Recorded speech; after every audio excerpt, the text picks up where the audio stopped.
Welcome to Penrose Learning, where we make understanding easy. You begin by embedding clarity. Define the objective and pick the metric you will optimize. Collect a quick inventory of available data, its size, label quality, and missing rate so you know constraints. Once done, decide minimum success criteria and a baseline model to beat.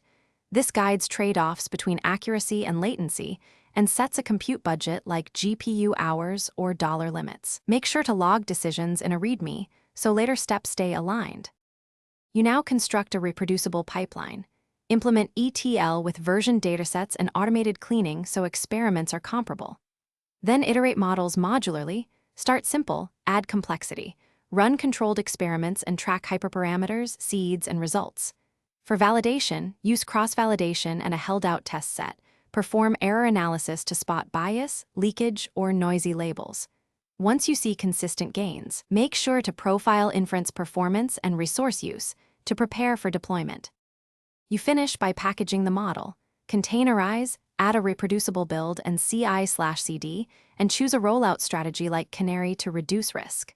Then instrument monitoring for data and performance drift, latency, and key metric alerts so you detect regressions quickly.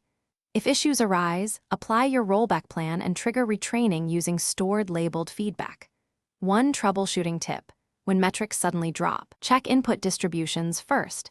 Data drift explains most silent failures and guides corrective retrieval. Thanks for watching. If this was helpful, leave a like and consider subscribing. See you next time.